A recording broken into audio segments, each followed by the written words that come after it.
Right, let's get started. Hey, morning team. So today is 9 September and we're in Cluster API product for IBMCloud meeting. And then, yeah, we will discuss, I mean, a lot of topics to discuss today. I think the first item we will discuss about the release 0.3. And then, of course, as usual, we will discuss about what we delivered, right? So what we delivered in last couple of weeks, and also we will discuss about plan for 0.4 right? So our next release. And else we will discuss.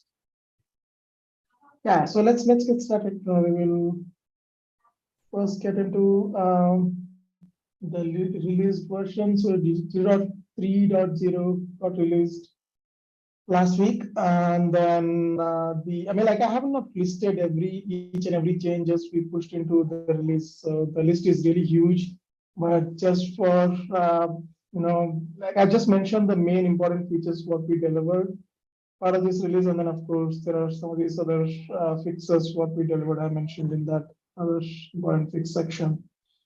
Yeah, the first one is like yes, like we were not handling the errors properly while building the VMs, and also that is delivered. So now you can see in this status failure reason and failure message. So you'll see those more details, like whenever there's a VM deployment failures and all that. So you'll see those errors in those sections of the status set. So that we delivered.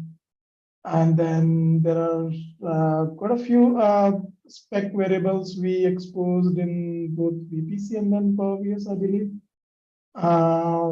Especially like the variables like the memory and CPU and all that, right? So especially for, let's say, if you want to deploy your own control plane with different specs, and then different specs for the workers, so that is being delivered.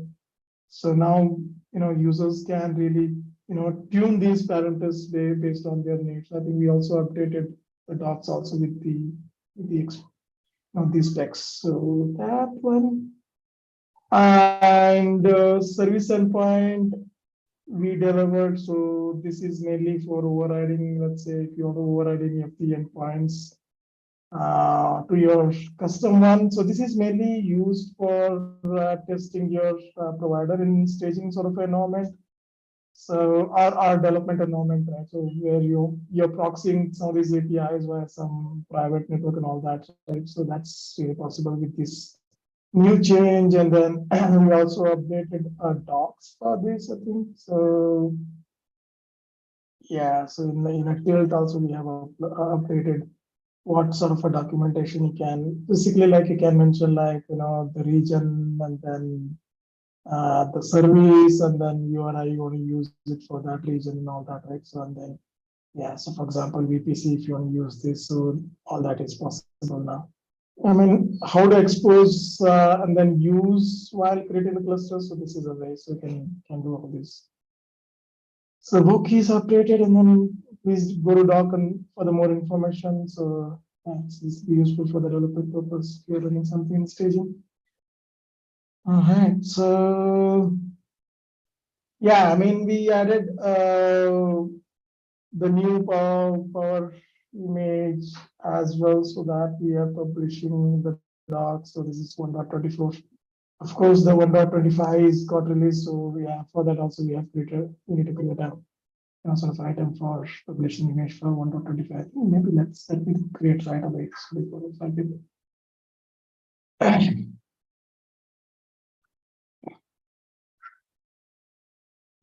Publish image and latest image for 1.25. That is it.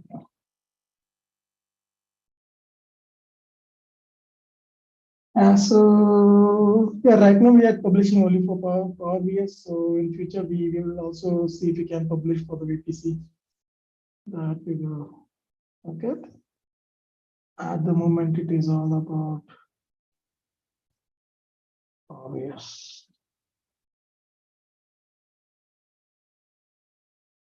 Right. So I'm coming back to the items we delivered, and then 817 is the major feature we delivered. I think we will talk through this. This is mainly like instead of right now, it was like the floating API we were using for ingressing the Kubernetes API traffic into a controller plane. Now with this change, we will have the load balancer way, so that way you can scale any number of masters you want.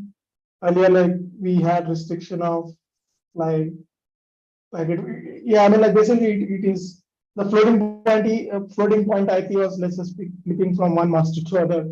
So that wasn't a great design, but we just introduced this load balancer integration, and then so of course we will talk about this little bit more while discussing the items we delivered in the last couple of weeks.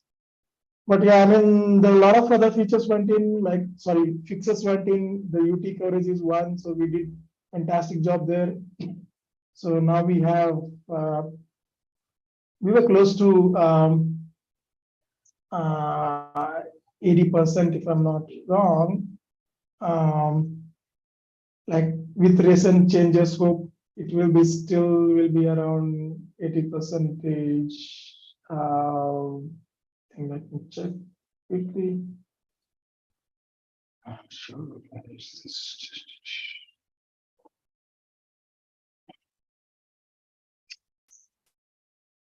Somewhere here, right? Yeah, I think slightly dropped to 70 plus because I think we pushed some more changes in last week for the load balancer. So yeah, we're working in terms of getting the code pushed even for that for the UT. I think so. Again, we should really go back to the 80% stuff like. But yeah, because of the sort of recent code changes. But yeah, we were at 80 plus couple of weeks back. So yeah, we'll try to maintain 80 plus for sure. So that's the expectation. So that's kudos to the team. So I think it's fantastic job there. Right. And a lot of other features went in. So internal IPs, we also pushed change for fetching the internal IP from the DHCP server and all that, and then some doc for machine like sport image building, some mocking, and then some more fixes for enhancing the the column whenever we do just kubectl get, right. So we just added more information in the column, so you can see this.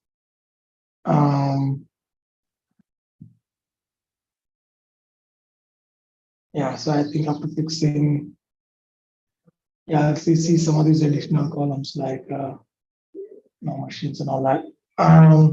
Sorry, the internal IP, external IP, and all that, right? So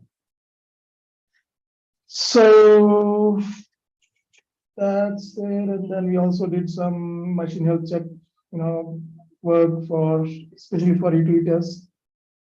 And after this, like we are seeing, yes, there's an improvement in the passing rate, but yeah, yet we like we need to just still,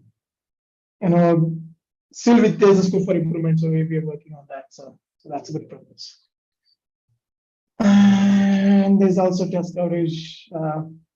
Yeah, I got mine. So mainly the one I was showing earlier. So the dashboard and the stuff for the test coverage. Yeah, this is the overall release for 0.3. Yeah, plenty of improvement in the UP and then code quality, and then the feature-wise features integrated this load balancer integration for VPC. Good work, folks. So it's fantastic work.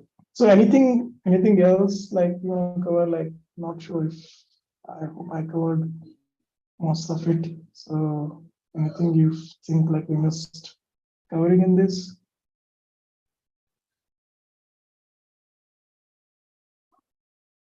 I'll take that as no, and then if anything, let me know. We will update the release page. Okay.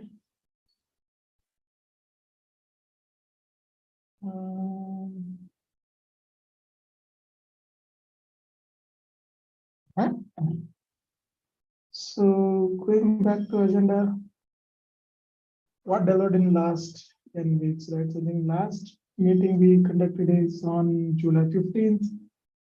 So we will try to see if we can cover the items we delivered. So July 15th is almost close to 2 months now.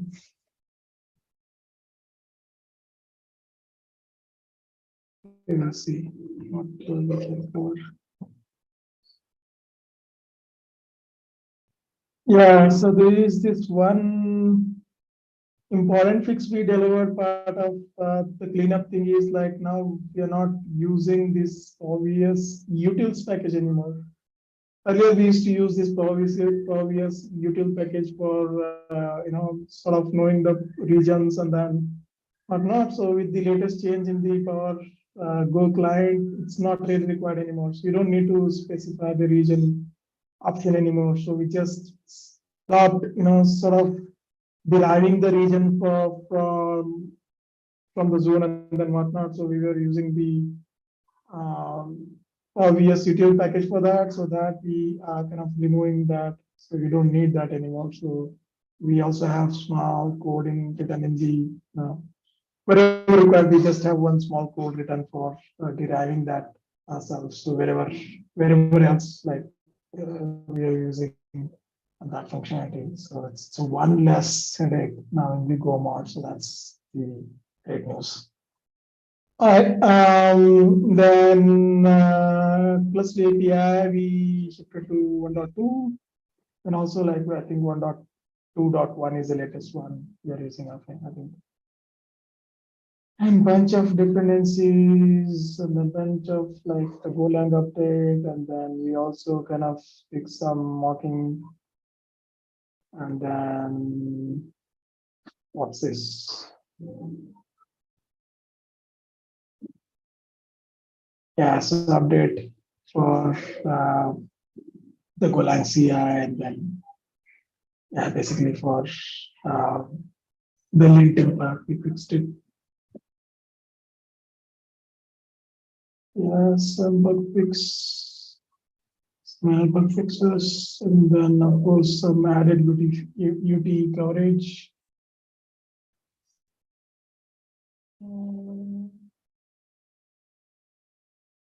And then some dependencies, and this is the VPC part we were talking about, like sort of like like we just enhanced the documentation because all these variables were missing in the doc. So we just enable like we have enhanced the doc such a way that people can just refer these variables and then whatnot. So yeah, so we just updated the RBAC proxy to the latest version. So this is because there was a requirement, the issue created for one of the user that when they start the management cluster on PPC, so we had issue of running this proxy. We run part of the deployment, the controllers. So because like it wasn't really working fine on AMD platform, because this is we were pointing to the older version of Q proxy, which is like the like single architecture. So we changed to latest version, which is multi-arc now. So I think we can smoothly run our management cluster on Power Arc any on AMD. I think as of now it's the x86 and Power, because some of our controller images runs only on those platforms. Yeah, so that's the change we made, and some more tests to test for the books. And then we updated Golang to the latest version, then linting to a latest version. Oh, so this is one interesting fix we added. We'll let Prajot talk about this more. Do you mind maybe Okay, spending a few minutes? yeah, Manju. So this was basically the differences in the API, right? So whenever there were changes that were done as pertaining to the API file itself, right? So those were not being catched because the target itself to get those differences was not added. So we have added that target now, and we have also added it as a part of our CI. So now, if there are any changes between the different versions of the APIs, those will be cached as a part of the CI now. Cool, fantastic. So this will be a very good change. As in, sometimes it is required when you're dealing with multiple versions of your API, right? So this will catch you if you're like going forward. So if you just add any new fields or any new spec, content, and then if you're not taking care of compatibility, backward compatibility, or whatever API differences, so this will catch those errors. So thanks, Prajot, for doing that work. That's great. And there is some prerequisite updated in the doc, I believe. Yeah, I think there is some slight error in the prerequisite doc, so that is fixed. And then, yeah, so machine health check we added into U2E flow itself. So yeah, so this is mainly because our U2E tests were failing on certain cases, like when the deployment fails with so and so reason. So we just wanted to make sure that to reduce this flakiness, we just added this machine health check so that if deployment goes into error state in so and so time, so it just creates some triggers that the machine. So that's the intention. So Prajit, anything you want to add? Yes, Manju. Yeah, Sim. So the main idea behind adding machine health check was that whenever there are worker nodes, if they are taking a longer time and going into error state, or some of them are getting created but not joining the actual cluster, right? So rather than just going ahead and saying the A2E failed, we try to remediate the worker node, try to machine health check will try to remove the unhealthy nodes and try to replace them with new ones. And if that happens, then we can go ahead and say it has passed successfully, right? So this basically tries to remove some of the inconsistencies that we see in the PowerVS environment, right? And try to uh, figure that out and make sure that A2Es are working fine, at least for some period. Yeah. So, and then you can also see that we have mentioned 20 minutes as no startup timeout. So I think so far, so I think we have seen the notes coming online in within 20 minutes. So it's good news. Then yeah, mostly as Project mentioned, so this is to kind of mitigate those infra issues what we hit in the backend. So that's the intention. And then so the bunch of U2E job and yeah, I mean, these are some of these like final fixes into the ET we need to talk to. I mean, like, and then there's also plus API from 1 to 1. That's fine. Yeah, so this change we pushed basically for refactoring the templates itself. So earlier we would have seen that part of MC, like the machine health check. So we ended up like copying a lot of these specs. So the intention of this PR is basically avoid those repetition, right? So we just made use of the customization. So I think we are using those and then making sure that we just reuse the content from wherever it's possible. So if you see this, you can see that we are using the template, as base, and then we're also sort of merging with this other custom YAML we have. So anything you want to add, Amulya? No, that's it, Manju. Yeah, you covered it. All right, and then some module update to the latest one for the lint. Yeah, so this one is going to be interesting. Prajot, take over. Okay, Anjay. So basically, the initial design that we had for the VPC, we were having a floating IP. So basically, we were assigning this floating IP to the control plane node, and that is how the entire traffic and everything was moving on, right? Uh, but that was like a fixed IP that we were reserving and we were initializing there. What we have done now is we are trying to leverage the load balancer feature of the IBM Cloud. So instead of the fixed floating point IP, we'll now provision a load balancer. So basically, user can just specify the name of the control plane load balancer, and when the actual deployment of the cluster begins, right? So it will see that the user has specified the name of a control plane load balancer, and instead of just reserving any floating point IP, it will just go ahead and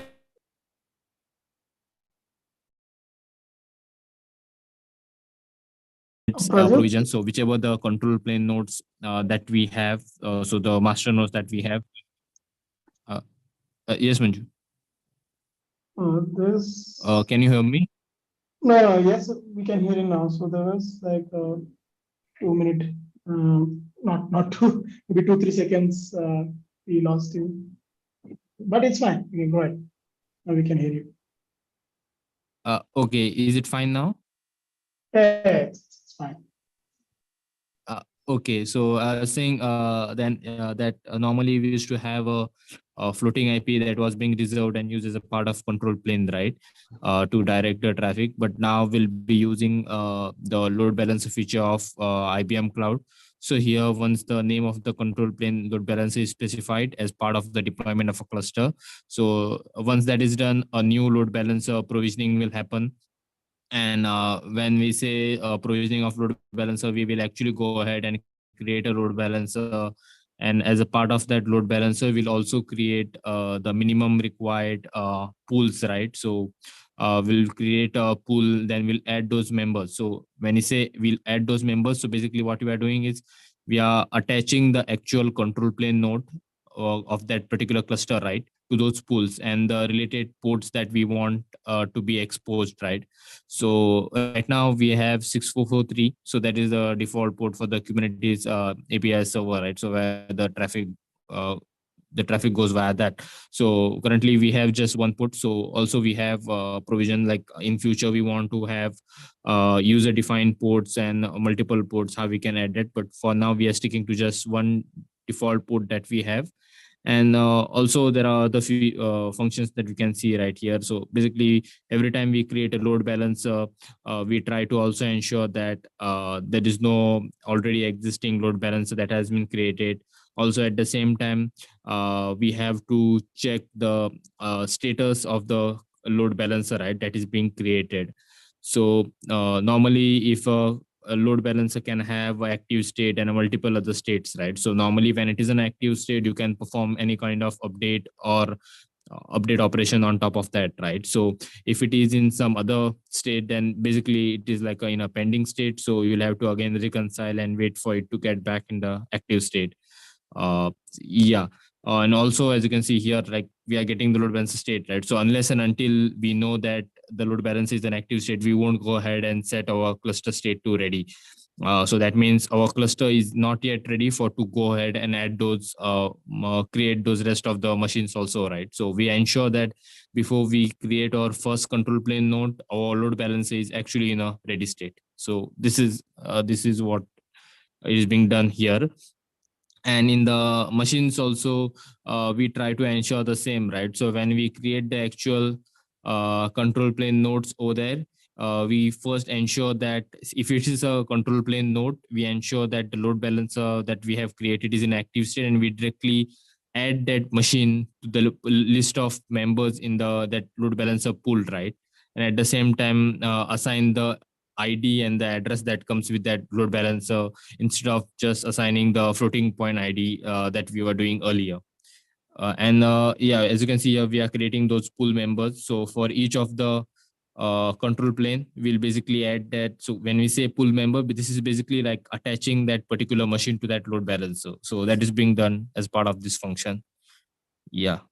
And Yeah, and the rest of the is the deleting of the load balancer, right? So when we want to delete the load balancer, we also ensure that we first unattach the resources that are being added as part of that load balancer, and yeah, and then finally we actually will delete that particular load balancer. So far, right now we have both the options of floating IP and load balancer. Once the load balancer over the period of time, we have once we observe that it is in a stable state, we'll move away from the floating IP approach completely and remove those pieces of code from this uh, version of the KP. And yeah, and one more scenario which Manju had pointed out regarding the delete load balancer, right? So we can have control plane nodes, like 3 control plane nodes, but there are situations when we can actually downscale those control plane nodes to 1. So in that case, we have to ensure that the 2 of the nodes which are being removed are also unattached from the pool members, right? So that is also the flow that we take care while deleting the actual load balancer, right? So when we delete load balancer, we also go ahead and as a part of that reconcile delete, we also ensure that we delete those load balancer pool members. So this is basically we try to ensure that we unattach those deleted machines from the pool member. Otherwise, they will still be dangling over there as a error machines, no undefined machines, but those entries will be still there. So we ensure that we remove those entries first and then go ahead and delete the actual machines. Yeah. Uh, yeah, Manju, I think that's all. Okay. Yeah, I think you pretty much covered really well. I think so. This is, so any questions? I know this is some time.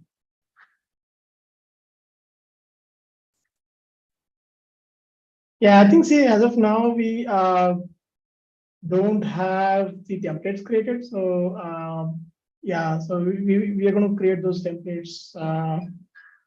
And then, of course, the unit test is missing. So we are working on getting the unit tests also created. So yeah, so that's where we stand.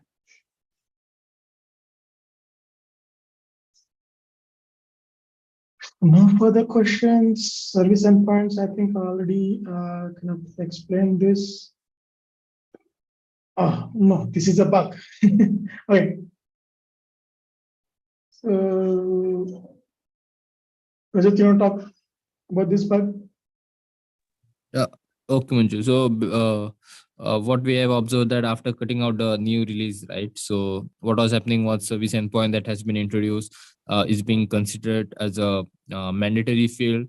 And one of the reason for that was we didn't have any default value for the same attached in the manager.yaml.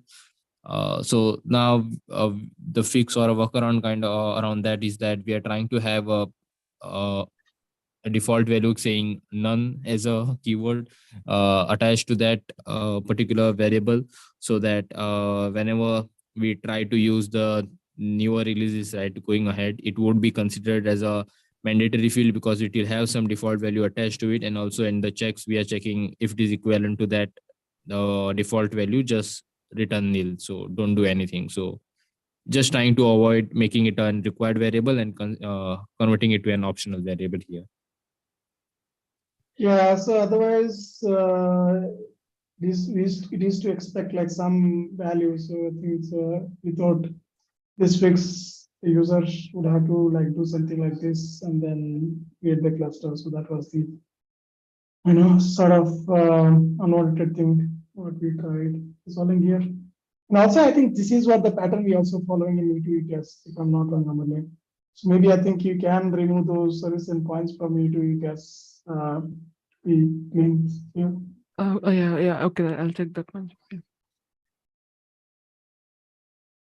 Yeah, so yeah, that's pretty much what we delivered in last couple of weeks. All right, so I'll come to backlog, and then we will talk about which are the milestones. 3 dot nothing is there. Next, of course, we have, so we'll talk through some of these open issues we assigned for 3.4.0, which is the next phase we want to work on. So which is the main branch what we have. Okay, will come from bottom. So the E2E test for Power is sorry VPC cluster. So this is still pending. So I'm just wondering if you can maybe add something here, or just we already have sort of code and all that. I think it's just matter of running this just part of like the internal setup. So Rajat, do you mind maybe taking a look at it so you can work with Amulya and see if you can run something for the VPC? Okay, Manju. I'll work with Amulya on this one. Yeah.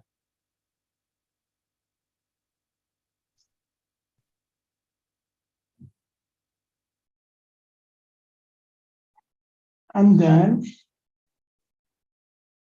the migration part. Okay. So Amulya, do you need cluster API upgrade also for this work, or how is it? I think the PR is released. I was just hoping that if they once they like cut out the release with that of the update patch, then I can go ahead with this. I'm not sure because that was the plan which they followed as well. Yeah, but I'm not sure when they're releasing it. So I'm just wondering if you can just maybe Start making the changes. yeah, I mean like or just pull the Latest, sort of right. latest master branch or something. I'm not sure. Right. Do you mind maybe asking them like in the channel, tell Right, them sure, when yeah, they're sure. releasing the sort of alpha or whatever, Yeah, sure, I'll do that. so that we can start consuming and then start working on the next Yeah, branch also. yeah, As in, sure. it is for 1.25 also we can start using once they kind of release some alpha or whatever release. Yeah, sure, Manju. I'll check with them. And worst case, maybe we'll start using some sort of master code, and then anyway, eventually we need to migrate to, we need to start consuming the next dot version, whatever. So we can start using that. 1.3, I see, but there is sorry, 10 open issues they have.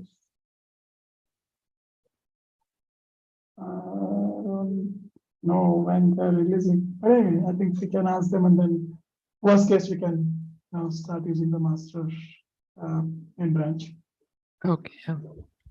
And then yeah, we also need to upgrade to 1.25. So I think this can go both together. So this, or at least the cluster API and then this upgrade, right? We can do paradigm. So I think cluster API, suppose cluster API, but is already part of this one. So yeah, we can do that. Okay. This one interesting feature added by Karthik, the work item. So Karthik, can you talk about this? Yeah, Manju. So this is a feature where when we run the auto scaler from the Kubernetes, the CAPI will automatically increase or decrease the nodes. With this proposal, currently they have two approaches. One is setting the capacity field in the machine template. For example, our power-based machine template. And other is that we need to set the annotation. So they have annotation to the machine template or the machine set or the machine deployment. So the annotation is explicitly for the user if they want to override anything. And the capacity is if the controller want to add it either while creating a template, or we can have a reconciler which keeps on updating for the new machines. So this is a two ways. So currently I thought of adding the starting from the basic just to introduce a capacity field, and currently doing a testing on that. So maybe I will raise the PR today or tomorrow. Okay, so if you go to AWS, is this of similar changes we'll end up having in our spec, or? Yeah, so this is the first step where they just introduce the capacity field in the machine template, so machine template status field. So this will be set by the template, whatever the template we create, right? In that we can add this field. Okay. Um, Okay. Okay. In the template itself, we need to add. Okay. So this will not get automated. Automatically. Yeah. So that we can have a reconciler for the machine template itself. So that will automatically generate this capacity field. So that also we can do. Okay, but is that the approach anyone already following, or how is it? So anyone? Yeah. So yeah, it's done by I think the CubeMark or the some Headzer cloud. They are doing this way of having Okay. it. Yeah, maybe let's do that because the manual addition is always headache. So maybe we Yeah. want to add that work also part of this. Like, of course, not the initial part. Maybe if you Yeah. want to add that reference here and then the overall picture, right? So that'll be helpful. But eventually, the main goal of this is to support a zero from zero to Yeah.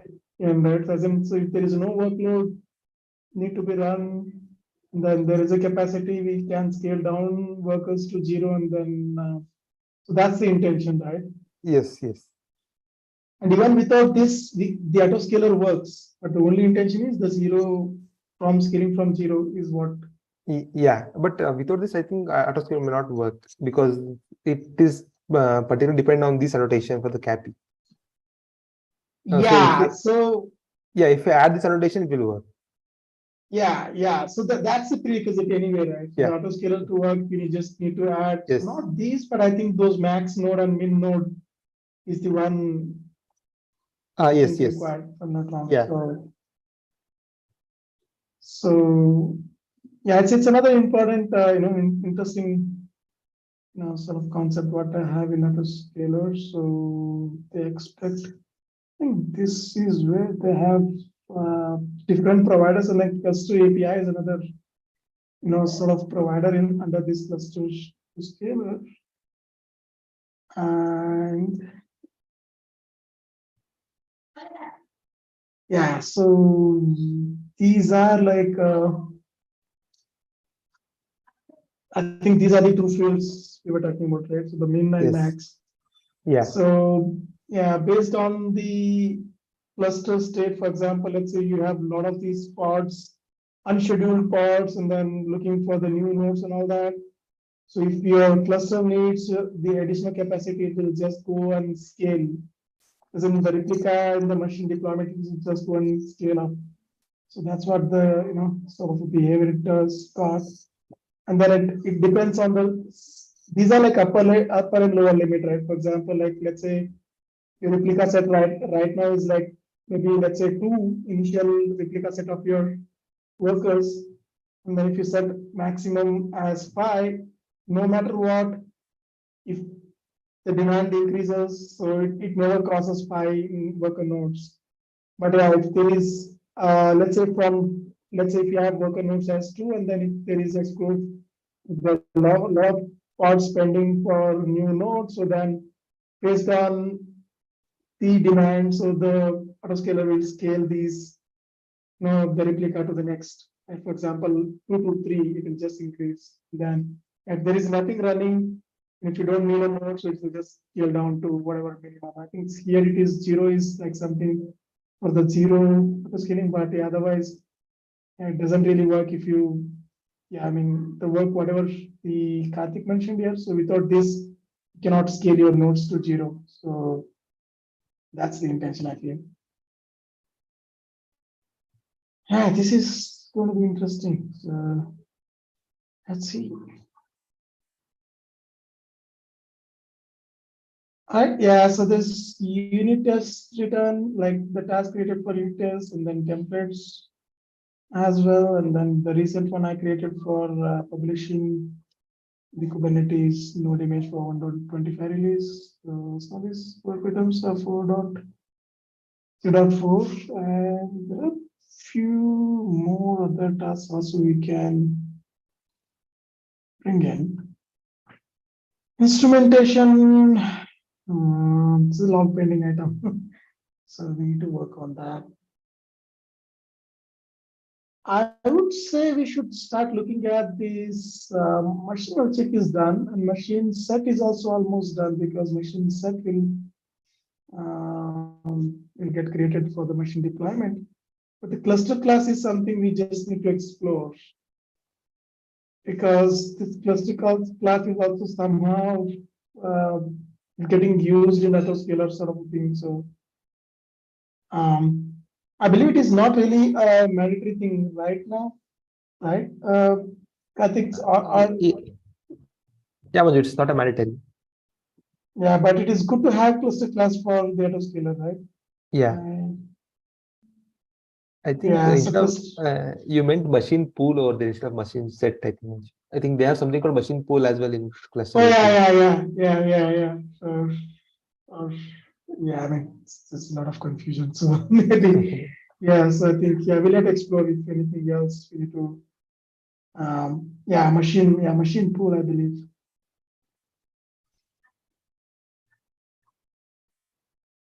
Machine set, so machine set here. I don't know. I think it's currently in the experimental or something. Yeah, true that. Yeah, I think yeah, maybe we can create a task for that machine tool as well. But yeah, cluster class something we need to the one we should start exploring for the next. Yeah, let's see if we can maybe tag that for dot four. I'm not sure if someone got any bandwidth for working on this. Want to pick up?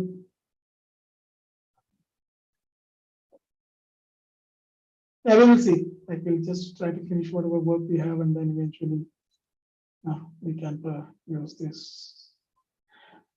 And another work item we need to create, right? Users use defined port public control and like suspending. So we should fix in this release. And more information later. Yeah. So what else?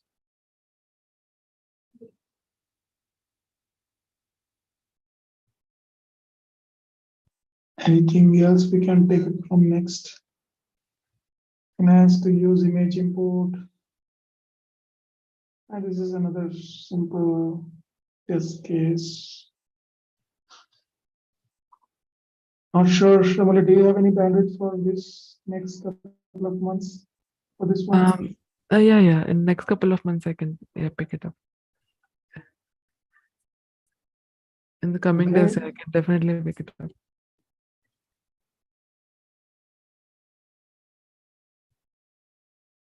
Good.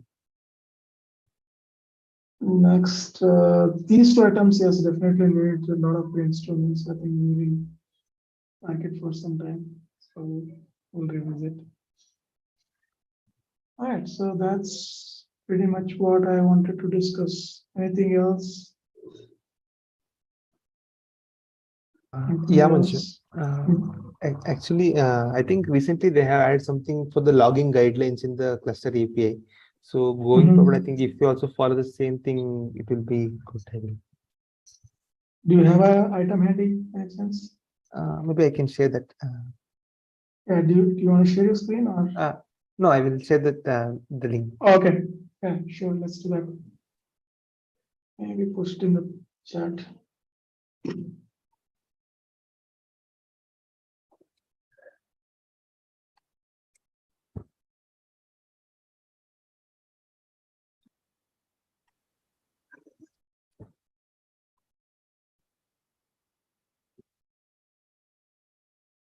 Once again, I missed it. No problem. No.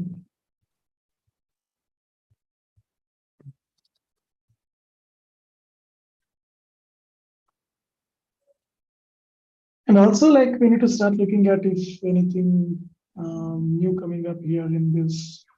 So as Karthik mentioned, so a lot of these experimental features, right? So we'll have to start looking at machine pool, cluster resource set, cluster class, and all that. I think that'll be helpful.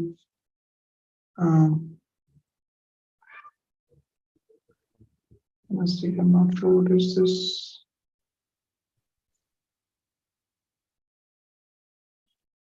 And also, I want to explore this ignition bootstrap. Maybe not this.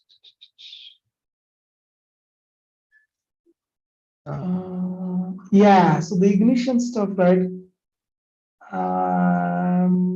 Maybe how about like exploring Fedora Core OS with ignition? So that will give us an sort of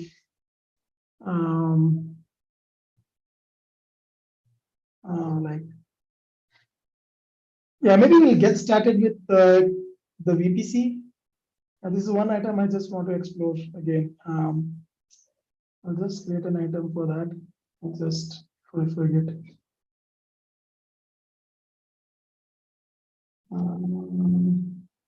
Ignition. Bootstrap.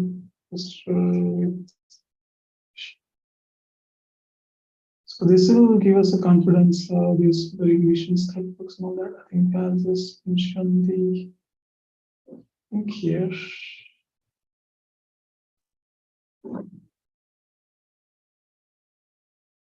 So this will give us some confidence on the Core OS or Fedora Core OS sort of images, right? The plan is like we can use some of the Fedora Core OS and all that beforehand when getting delivered in OpenShift. So that's something we can explore. So maybe I'll just put it for the next. With now, yeah. So I think okay. I see the chat message from. Yeah, I have. Okay.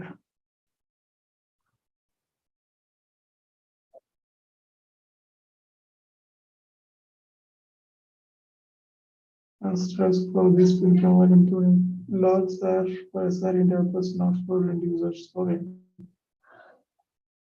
Navigations must be logs. Must use logs. Logging convention. Okay. What is the upstream logging convention? Okay.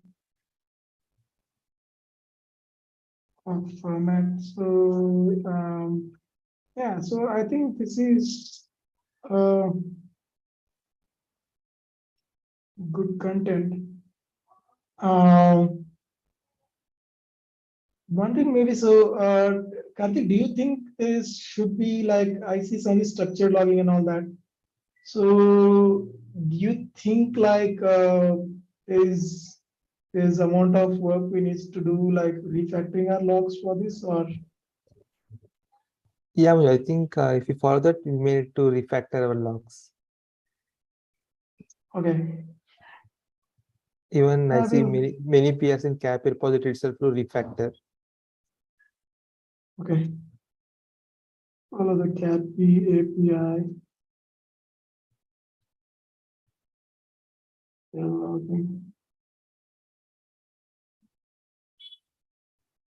Standards.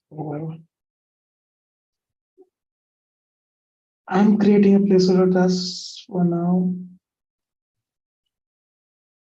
And just putting for next release, but yeah, I mean, if you get some bandwidth, we will pull it into like 0.4.